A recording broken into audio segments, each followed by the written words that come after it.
ஆண்டவராக இயேசு கிறிஸ்துவின் நாமத்திற்கு மகிமை உண்டாகட்டும். இந்த 8வது மாதத்தின் முதல் ஞாயிற்றுக்கிழமை தேவ சமூகத்திலே வந்திருக்கிற தேவ பிள்ளைகள் அனைவரையும் நம்முடைய அருமையான ஆண்டவர் இயேசு கிறிஸ்துவின் இனிய நாமத்திலே வாழ்த்துகிறேன். இதனாலும் கூட உங்களோடு பகிர்ந்து கொள்ளும்படியாக கர்த்தர் எனக்கு கொடுத்த ஒரு அருமையான செய்தி. இந்த செய்தியின் தலைப்பு, வேத வாக்கியங்களை ஆராய்ந்து பாருங்கள். Search ye the scriptures. வேத வாக்கியங்களை ஆராய்ந்து பாருங்கள். பாருங்கள், இதற்கு ஆதாரமாக நான் எடுத்துக்கொண்ட வசனம் யோவான் சுவிசேஷம் 5வது அதிகாரம் 39வது வசனம். நம்முடைய ஆண்டவராக இயேசு கிறிஸ்துவே சொன்ன வார்த்தை. யோவான் 5:39. வேத வாக்கியங்களை ஆராய்ந்து பாருங்கள், அவைகளால் உங்களுக்கு நித்திய ஜீவன் உண்டென்று எண்ணுகிறீர்களே, என்னை குறித்து சாட்சி கொடுக்கிறவைகளும் அவைகளே. ஆமேன், அல்லேலூயா, ஸ்தோத்திரம். ஆண்டவராக இயேசு கிறிஸ்துவே சொன்னார், வேத வாக்கியங்களை ஆராய்ந்து பாருங்கள். பாருங்கள், வேதத்தை வாசிக்கிறோம். வேதத்தை வாசி வாசி வாசி என்று நமக்கு சொல்லப்படுகிறது. வேதத்தை வாசிக்கிறோம். பிரியமானவர்களே, வேதத்தை வாசித்தால் மட்டும் போதாது, அதை ஆராய்ச்சி செய்து கற்றுக்கொள்ள வேண்டும். Reading and studying. அநேக வருஷங்களுக்கு முன்பதாக நான் மும்பையில் இருந்த பொழுது ஒரு வீட்டிற்கு ஹவுஸ் விசிட்டிங்காக அந்த சபையினுடைய மூப்பர்களாக சென்றிருந்தோம். அந்த இடத்துல ஒரு பள்ளி மாணவன், ஒருவேளை அவன் 6வது வகுப்போ இல்லை 7வது வகுப்போ படிக்கலாம்னு நினைக்கிறேன். அவன் படித்து கொண்டிருந்தான் ஒரு புத்தகத்தை. நான் அவனை பார்த்து கேட்டேன், வாட் ஆர் யூ ரீடிங் என்று கேட்டேன். அந்த மாணவன், அந்த பையன் சொன்னான், I am not reading, I am studying அப்படின்னா. பாருங்கள், எவ்வளவு ஒரு ஷார்ப்பான ஒரு ஆன்சர் பாருங்கள். I am not reading, I am studying. பாருங்கள், ரீடிங்க்கும் ஸ்டடிக்கும் வித்தியாசம் இருக்கிறது. வேதத்தை நாம் வாசிக்கிறோம், அதோடு நிறுத்தக்கூடாது. வேதத்தை ரீட் பண்ணுறது மாத்திரமில்லை, வேதத்தை ஸ்டடி பண்ணணும், சர்ச் பண்ணணும், ஆராய்ச்சி செய்யணும். வேத வசனங்களை ஆராய்ச்சி செய்யணும். ஏனென்றால் ஆண்டவராக இயேசு கிறிஸ்துவே சொன்னார், நீங்கள் பைபிளை படிக்கிறீங்க, உங்களுக்கு நித்திய ஜீவன் கிடைக்கும், உங்களுக்கு பரலோகம் கிடைக்கும்னு நினச்சி படிக்கிறீங்களே, அந்த வேத வசனம்தான் என்னை பற்றி சொல்கிறது. அதாவது நம்முடைய ஆண்டவரை குறித்து நாம் தெரிந்து கொள்ள வேண்டும் என்று சொன்னால், நம்முடைய ஆண்டவரை குறித்து நாம் அறிந்து கொள்ள வேண்டும் என்று சொன்னால், வேத வசனங்களை ஆராய்ந்து பார்க்க வேண்டும். அங்கேதான் நம்முடைய ஆண்டவர் எப்படிப்பட்டவர் என்று நாம் தெரிந்து கொள்ள முடியும். கர்த்தருக்கு ஸ்தோத்திரம். பாருங்கள், நாம் எபேசியர் 5வது அதிகாரம் 10வது வசனத்தில் இவ்விதமாக நமக்கு சொல்லப்பட்டிருக்கிறது. எபேசியர் 5:10, கர்த்தருக்கு பிரியமானது என்னது என்று நீங்கள் சோதித்து பாருங்கள். கர்த்தருக்கு பிரியமானது என்னான்னு சோதித்தால் தானே அவருக்கு பிரியமானது நம்ம செய்ய முடியும். பாருங்கள், வீட்டில் கணவருக்கு என்ன பிரியம்னு தெரிஞ்சால் தானே மனைவி அதுக்கேற்ற சமையல் சாப்பாடு சமைச்சு கொடுக்க முடியும். பிள்ளைகளுக்கு என்ன பிரியம், மற்றவங்களுக்கு என்ன பிரியம்னு தெரிஞ்சால் தானே அதுக்கேற்ற சமையல் செய்து அதுக்கேற்ற உணவு கொடுக்க முடியும். மற்றவர்களுக்கு பிரியம் ஆனது என்ன என்று நமக்கு தெரிந்தால்தான் அவர்களுக்கு பிரியமானதை கொடுக்க முடியும். நம்முடைய கர்த்தருக்கு நம்முடைய வாழ்க்கையில் நாம் கொடுக்க வேண்டிய காரியம், அவருக்கு பிரியமானது என்ன என்பது நாம் தெரிந்து கொள்ள வேண்டும். எப்படி தெரியும்? அவருக்கு பிரியமானது என்னன்னு எப்படி தெரியும்? அவரை பற்றி நாம் தெரிந்து கொள்ள வேண்டும். அதற்காகத்தான் வேத வசனத்தை ஆராய்ச்சி செய்ய வேண்டும். ஒரு போதகர் சொன்னார், நான் ஆராய்ச்சியே செய்ய மாட்டேன், நச்சின்னு விட்டுருவேன்னாரு. அருமையான சகோதரியே, வேத வசனத்தை ஆராய்ச்சி செய்ய வேண்டும் என்று கர்த்தரே சொல்லி இருக்கிறார். ஆராய்ச்சி செய்யும் பொழுது தான் நாம் அநேக காரியங்களை கற்றுக்கொள்ள முடியும். ஆகவே வேதத்தை நாம் ஆராய்ச்சி செய்து கற்றுக்கொள்ள வேண்டும். ஸ்தோத்திரம். ஆண்டவரே சொன்னார், வேதத்தை ஆராய்ச்சி செய்யுங்க. அதுதான் என்னை பற்றி சொல்கிறது, அவரை பற்றி, அவருக்கு பிரியமானது என்ன என்பதை நாம் கண்டுபிடிக்க வேண்டும் என்றால் வேதத்தை ஆராய்ச்சி செய்ய வேண்டும். அது மாத்திரமல்ல, பிலிப்பியர் 2வது அதிகாரம் 5வது வசனத்திலே பவுல் சொல்கிறாரு. பிலிப்பியர் 2:5, கிறிஸ்து இயேசுவில் இருந்த சிந்தையே உங்களிலும் இருக்க கடவுது. கிறிஸ்து இயேசுவில் உள்ள மைண்ட் செட் நமக்கு இருந்தால் நாம் கிறிஸ்துவை போலவே பிஹேவ் பண்ணுவோம் இல்லையா? எவ்வளோ அற்புதமாக இருக்கும் நம்ம வாழ்க்கை. கிறிஸ்து இயேசுவின் சிந்தை நமக்குள்ளே இருக்க வேண்டும் என்று சொன்னால், அது எப்படி, அவர் சிந்தை எப்படி, அவர் எப்படி யோசிப்பார், என்ன, எப்படி அவரை பற்றி, அவருடைய சிந்தையை அறிந்து கொள்ள வேண்டும் என்று சொன்னால் வேதத்தை நாம் ஆராய்ச்சி செய்ய வேண்டும். வேத வசனங்களை ஆராய்ச்சி செய்து தான் அவரை பற்றி நாம் தெரிந்து கொள்ள முடியும். ஆகவே அருமையானவர்களே, வேத புத்தகத்தை வாசித்தால் மாத்திரம் போதாது, அதை நாம் ஆராய்ச்சி செய்ய வேண்டும். கர்த்தருக்கு ஸ்தோத்திரம். ஆதி சபையார் சபை ஆரம்பித்த பொழுது முதல் நூற்றாண்டில் ஆதி சபையார் அப்போஸ்தலருடைய வழிநடத்துதல் பேரில் வேத வசனத்தை ஆராய்ச்சி செய்தார்கள் என்று சொல்லப்பட்டிருக்கிறது. அப்போஸ்தலர் 17வது அதிகாரம் 10-12 வரைக்கும் நீங்கள் வாசிக்கும் பொழுது, அப்போஸ்தலர் 17வது அதிகாரம் 10-12 வசனங்களை வாசிக்கும் பொழுது பாருங்கள், 10வது வசனத்திலிருந்து வாசிக்கிறேன். உடனே சகோதரர் ராத்திரி காலத்திலே பவுலையும் சீலாவையும் பெரோயா பட்டணத்துக்கு அனுப்பிவிட்டார்கள். அவர்கள் அங்கே சேர்ந்து யூதருடைய ஜெப ஆலயத்திற்கு போனார்கள். பெரோயா பட்டணத்தில் அப்போஸ்தலரோடு சேர்ந்து யூதர்கள் ஜெப ஆலயத்துக்கு போகிறாங்க. ஜெப ஆலயத்துக்கு போகும்போது என்ன செய்கிறாங்க என்று நாம் பார்க்கும் பொழுது 11வது வசனம், அந்த பெரோயா பட்டணத்தார் மனோவாஞ்சியாய் வசனத்தை ஏற்றுக்கொண்டு காரியங்கள் இப்படி இருக்கிறதா என்று தினந்தோறும் வேத வாக்கியங்களை ஆராய்ந்து பார்த்ததினால் தெசலோனிக்கேயில் உள்ளவர்களை பார்க்கிலும் நற்குணசாலிகளாக இருந்தார்கள். 12வது வசனம், அதனால் அவர்களில் அநேகம் பேரும் கனம் பொருந்திய கிரேக்கரில் அநேக ஸ்திரீகளும் புருஷரும் விசுவாசித்தார்கள். ஹல்லேலூயா. வேத வசனத்தை ஆராய்ந்து பார்த்தபடியினாலே அவர்கள் நற்குணசாலிகளாக மாற முடிந்தது. வேத வசனத்தை சும்மா படிச்சுட்டே போல பவுலும் சீலாவும் அந்த பெரிய பட்டணத்திலிருந்து அந்த ஜனங்களை கூட்டி ஜெபாலயத்தில் கூட்டி அவர்களுக்கு போதித்தார்கள். இவர்களோடு சேர்ந்து அவர்கள் ஆராய்ந்தார்கள். வசனத்தை ஆராயும் பொழுது அவர்கள் கர்த்தரை பற்றி அறிந்து கொண்டு கர்த்தருடைய சிந்தை அவர்களுக்குள்ளே வந்தது. அவர்கள் நற்குணசாலிகளாக மாறினார்கள். அது மாத்திரமல்ல, அநேக கணம் பொருந்தி அவர்கள் பெரிய பெரிய அஃபிஷியல்ஸு கிரேக்கர்லேயும் பெரியா பட்டணத்தில் கிரேக்கர்லேயும் இன்னும் அநேகரும் ஆண்டவரை ஏற்றுக்கொண்டார்கள், விசுவாசிகளாக மாறினார்கள். ஸ்திரீகளும் புருஷரும் விசுவாசித்தார்கள். இதெல்லாம் எதனால் வந்தது? வேத வசனத்தை ஆராய்ச்சி செய்து பார்த்ததுனாலே. அப்போஸ்தலர்கள் வழி நடத்தினாங்க, ஆராய்ச்சியிலே வழி நடத்தினாங்க, வேத வசனத்தை ஆராய்ச்சி செய்வதிலே வழி நடத்தினாங்க. ஹல்லேலூயா. கர்த்தரை நாம் அறிந்து கொள்ள வேத வசனத்தை ஆராய்ச்சி செய்வோம். அவருடைய சிந்தை நமக்கு வரும், அவருடைய குணங்கள் நமக்கு வரும், நமக்கு விசுவாசம் பலப்படும். இன்னும் அநேகரை அந்த வழியில் நாம் நடத்தினால் அநேகர் ஆண்டவரை ஏற்றுக்கொள்வார்கள். ஹல்லேலூயா. ஸ்தோத்திரம். பாருங்கள், வேதத்தில் இருக்கிற வசனங்களை ஏன் ஆராய்ச்சி செய்யணும் அப்படின்னு பார்க்கும் பொழுது நம்ம 2 பேதுரு முதல் அதிகாரம் 20-21 வசனத்தை நான் வாசிக்கும் பொழுது 2 பேதுரு முதல் அதிகாரம் 20-21 வசனத்தில், வேதத்தில் உள்ள எந்த தீர்க்க தரிசனமும் சுய தோற்றமான பொருளுடையதாக இராது என்று நீங்கள் முந்தி அறிய வேண்டியது. தீர்க்க தரிசனமானது ஒரு காலம் மனுஷருடைய சித்தத்தினால் உண்டாகவில்லை, தேவனுடைய பரிசுத்த மனுஷர்கள் பரிசுத்த ஆவியினாலே ஏவப்பட்டு பேசினார்கள். வேத வசனங்கள் எல்லாம் தேவ ஊழியர்களால் எழுதப்பட்டது. ஆனால் அவங்க சுய சித்தத்தில் எழுதலை, பரிசுத்த ஆவியானவர் அவர்கள் ஏவி எழுதினார்கள். ஆகவே நாம் வேத வசனத்தை வாசிக்கும் பொழுது அது சுய தோற்றம் அப்படியே லிட்ரல் மீனிங்கில் நம்ம எடுக்க முடியாது. அதை நாம் ஆராய்ச்சி செய்யணும். ஏன்னா 66 புத்தகங்களும் வித்தியாசமான ஆசிரியர்களால் எழுதப்பட்டது. வித்தியாசமான பாஷைகளை பேசுகிறவர்கள், வித்தியாசமான கலாச்சாரத்தில் இருந்தவர்கள், வித்தியாசமான நூற்றாண்டில் இருந்தவர்கள் எல்லாம் எழுதினாங்க.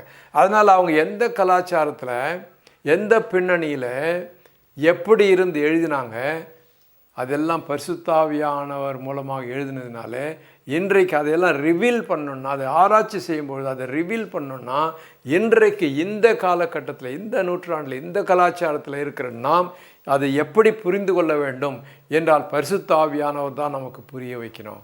அப்போ பரிசுத்தாவியானவருடைய துணையோடு வேத வசனங்களையும் நாம் ஆராய்ச்சி செய்யணும்.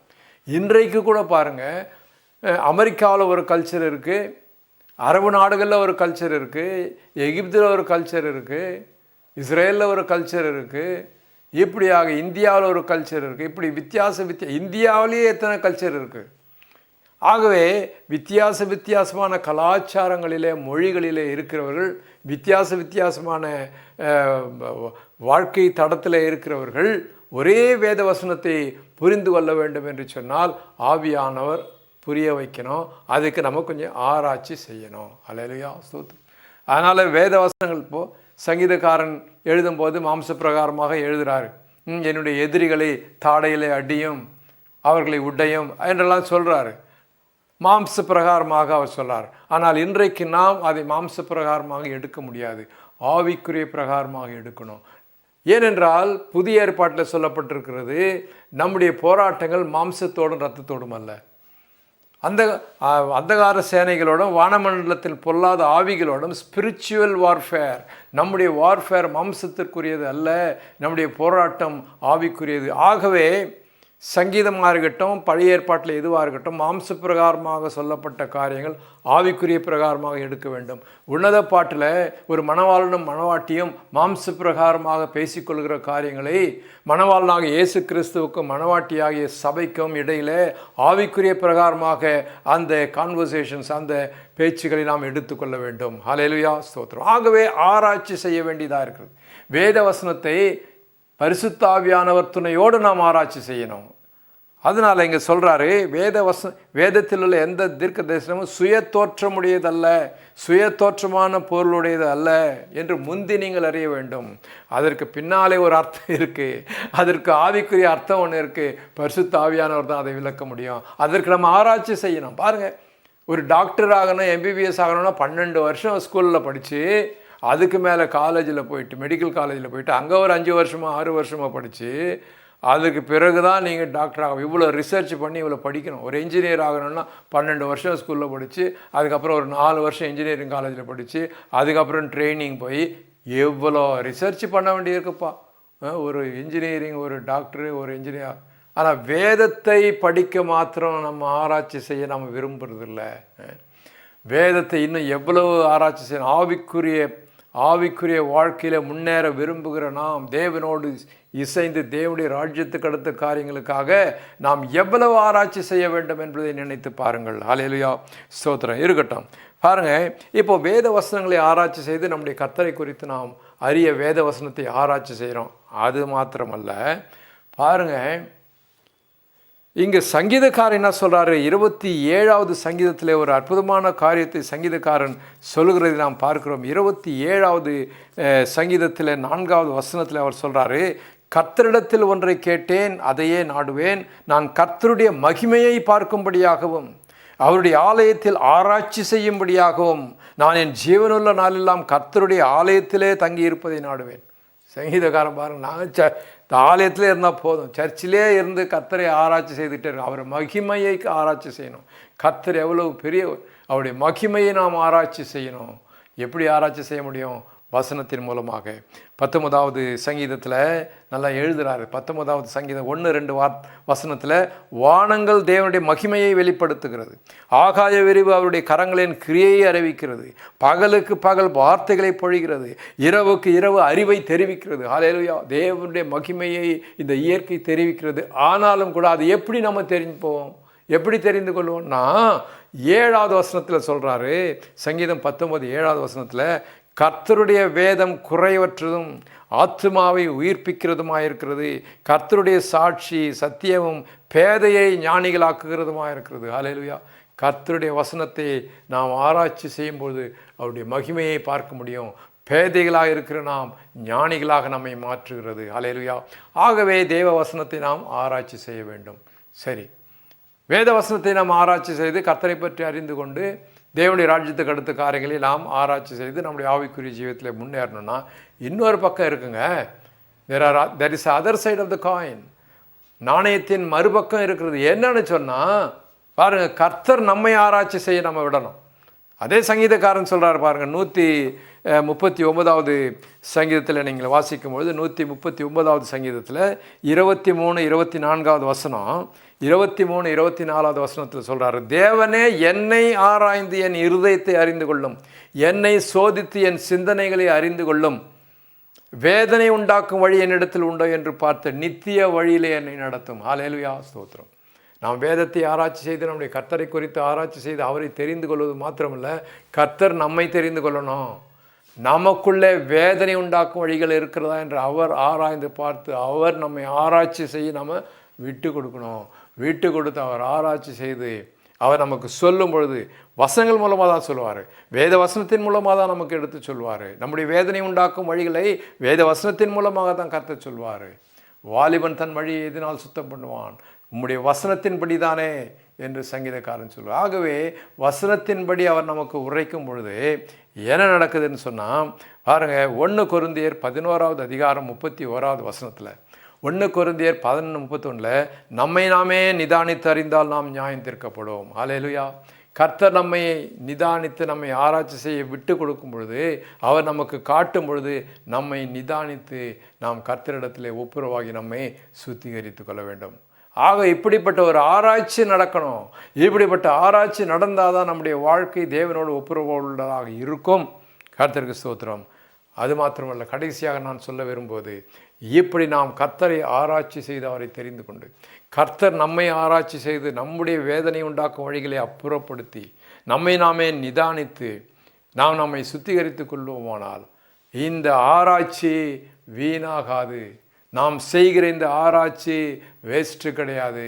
இந்த ஆராய்ச்சினாலே நாம் ஆராய்ச்சி செய்யும் பொழுது கர்த்தர் நமக்கு ஆராய்ச்சி செய்ய முடியாத பெரிய ஆசீர்வாதங்களை கொடுப்பார் என்று யோபு எழுதியிருக்கிறார். ஹல்லேலூயா, ஸ்தோத்திரம். யோபு சொல்கிறாரு 5:9, யோபு 5:9 ஆராய்ந்து முடியாத பெரிய காரியங்களையும் எண்ணி முடியாத அதிசயங்களையும் அவர் செய்கிறவர். ஹல்லேலூயா.